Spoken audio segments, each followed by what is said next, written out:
On va parler d'un grand intellectuel français qui s'appelle Pierre Manent.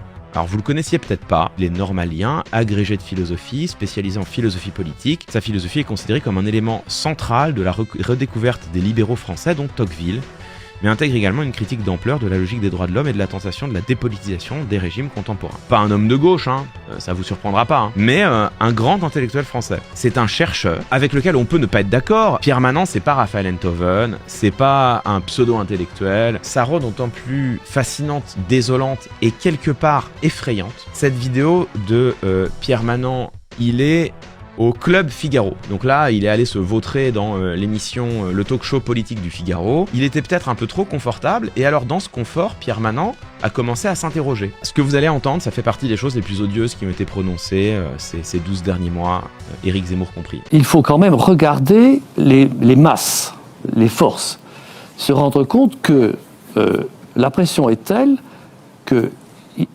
nous avons à prendre des décisions concernant, je le dis brutalement, le nombre de musulmans qui sont en Europe. Une partie de la France est musulmane, ce sont nos concitoyens. Beaucoup, la plupart, ne sont pas djihadistes, fondamentalistes. Je partage tout à fait votre appréciation. Ils ont les droits des autres citoyens.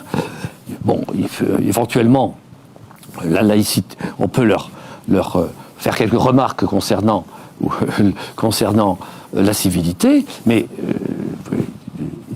nous partageons la même société. Mais déjà là, la quantité de racisme, elle est complètement folle. On va réécouter, on va s'arrêter. Beaucoup, la plupart, ne sont pas djihadistes, fondamentalistes. Je partage tout à fait votre appréciation. Déjà, tu vois qu'il sait pas de quoi il parle. Ils ne sont pas islamistes, djihadistes. Oui, donc c'est un paquet cadeau, quoi. Donc là, on est sur des termes qu'on n'a pas définis. On les met ensemble. On fait une énumération parce qu'on ne sait pas exactement de quoi on parle. Donc dans le doute, on dit plusieurs mots. Il y en a bien un des deux. Il y en a bien un qui sera le bon, mais surtout, beaucoup, la plupart, ça veut quand même dire en creux que un nombre significatif le sont. Cette phrase, elle est déjà en soi rhétoriquement, par ce qu'elle dessine en creux, elle est déjà grave.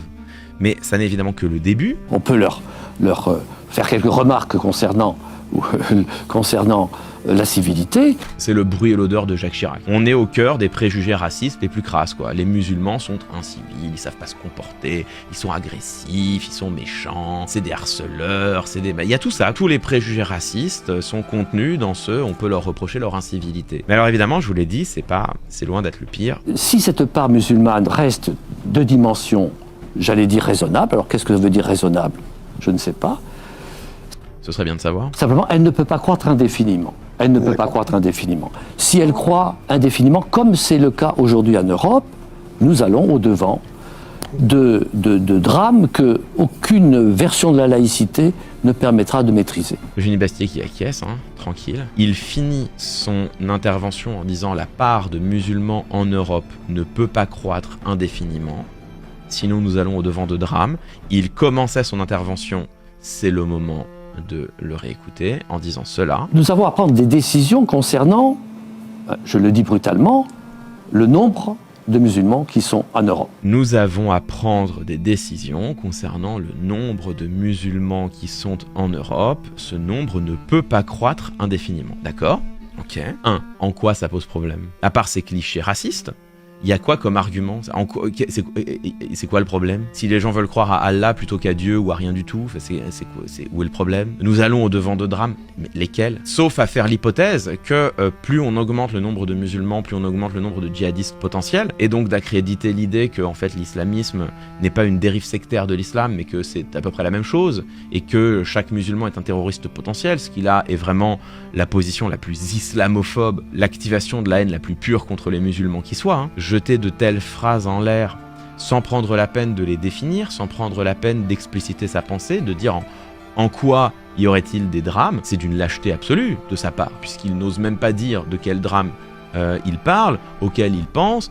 Non seulement c'est d'une lâcheté, mais c'est une faillite intellectuelle. Mais surtout, évidemment, il va falloir prendre des décisions, ok, lesquelles ? Si les gens veulent se convertir à l'islam, si les gens veulent être musulmans comme leurs parents, c'est leur droit aussi, on va faire quoi ? Il précise bien auparavant qu'il parle de citoyennes et de citoyens français. Du coup, on fait quoi ? Tu vas faire quoi ? Tu vas interdire aux gens de se convertir à l'islam ? Tu vas interdire une religion ? La République française va intervenir dans le domaine religieux ? Tu vas amputer la liberté de penser et de croire. On va renvoyer la pratique d'une religion, l'islam, à la clandestinité. On va prendre les musulmans, on va les enfermer dans des camps. Mais qu'est-ce qu'on va faire? Il va falloir prendre des décisions, mais lesquelles? Cet homme est un intellectuel. Il a démontré à travers ses études, ses travaux, sa carrière académique, qu'il était capable de tirer les conclusions, les conséquences de sa propre pensée. C'est un homme qui ne parle pas avec légèreté. C'est même le travail précis du philosophe